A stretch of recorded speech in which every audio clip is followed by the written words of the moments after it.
let's unbox the Garrett AT Max.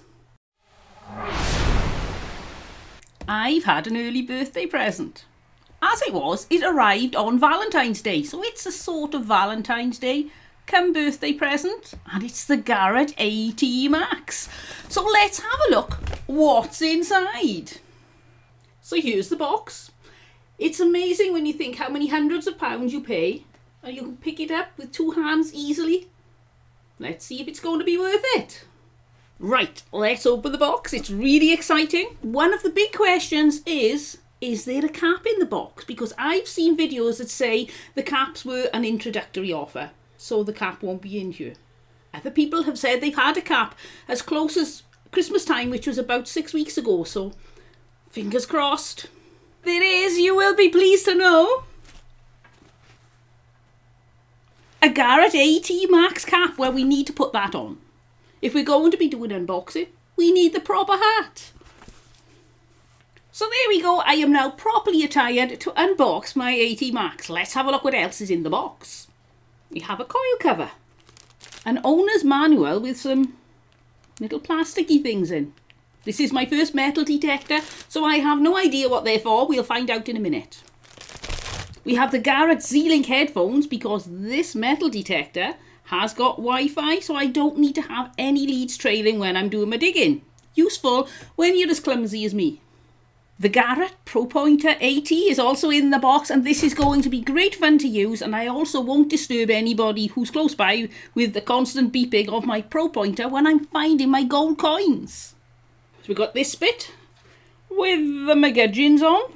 We've got one of those. And here it is, the big double D coil. This is going to find me lots of gold coins, silver coins, Roman coins, gold bullion, pieces of 8. So that's everything out of the box. Let's see how easy this is going to be to build. The Garrett owner's manual. Let's see if it tells us how to build it, because I haven't got a clue. Right. Table of contents. Quick start guide. That sounds interesting. Page 4. No, that just says how to turn it on. How do I build it? Detector assembly, page 7. Here we go.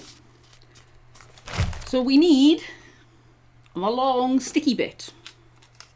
It's not actually called the long sticky bit. They don't give you a name. Loosen lower cam lock by turning it right, clockwise, whilst holding the upper and lower stem assembly in front of you as shown below. Extend the lower stem and press mounting washers firmly into place. Okay, I'm starting to get bamboozled by technology already, but we'll give it a go. Now I'd folded the book. If you look here, they've given us a really nice clear picture of what's what. We have to put these washers into these ends. Sounds simple enough. And there are little holes for them to slip onto. Now the little holes are making it very fiddly. That's one done.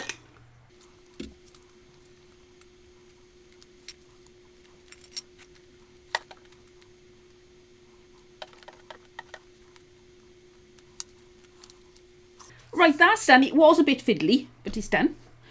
Now let's see what we need to do. Connect search coil to stem as shown. So we'll need the search coil. And we put that in there. And then we discover we haven't pushed the little washers in tight enough because it doesn't fit. There we go. Nice little click into place that time. So that goes in there like that.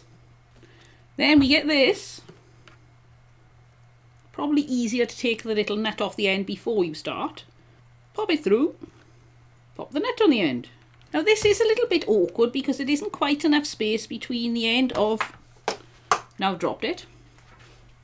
There isn't quite enough space to get this in comfortably, so I'm going to have to push it back out of place a little bit. Start winding it. And then when we got the space, wind it up, and this has to be hand tight. So I suppose that's all relative to how tight you can do things with your hands. We'll go for my hand tightness. There we go. And it moves. What's next? Loosen upper cam lock, which is this one.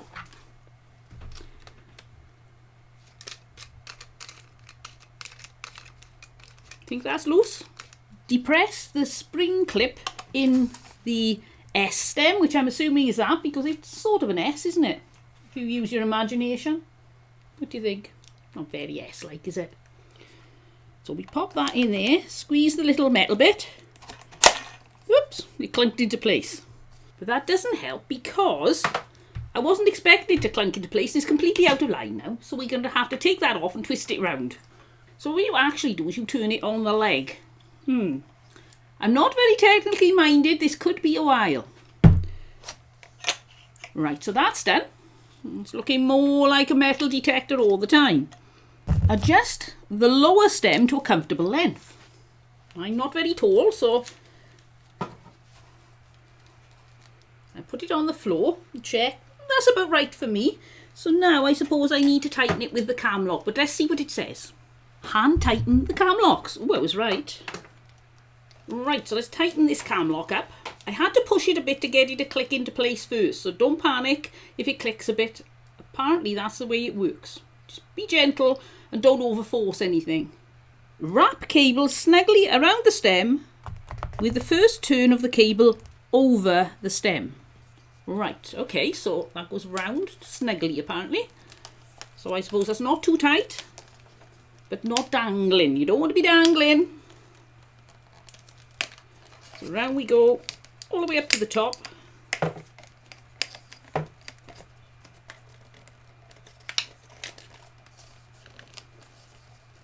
Right, it's surprising how many turns you need to do to get this not to dangle. You need to take this little cap off the end, because I've just been trying to fit it on thinking there's no way that fits into the connector. It doesn't. Now line the pins up and push it into the connector. There we go. Now we spin the little ring until again it's hand tight. What an impressive bit of winding there. Now let's have a look here. If the O-ring is properly seated, the connections collar can be easily tightened. If the collar is difficult to turn, the O-ring may not be seated properly. Well, mine's obviously seated properly. Right, so I'm ready to go in theory.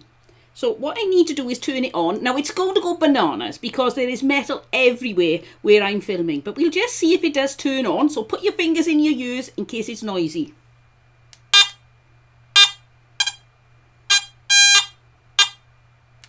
Right, I've turned that off. Now we need to look at the headphones. So here they are in their nice snazzy box. Let's have a look inside. Headphones, cable, and a little book. So here are the headphones. Let's try them on. Oh yes. Right, they've got quite a lot of spring in them, probably because they're new, so they do feel a bit tight, but they also feel very smug. Very smug. I'll now go and charge them, put some batteries into my pinpointer, and I'll get back to you on another video to show you how that all works. But I just wanted to get this unboxed now because I'm so excited. On the weekend, I'm going out to try it out, and I'll let you know how I get on. If you've enjoyed this video, then why not subscribe? And that way you can get to watch my metal detecting adventures along with mudlarking and all the other things we get up to. I'll see you all next time, but until then, don't forget, have fun. Bye.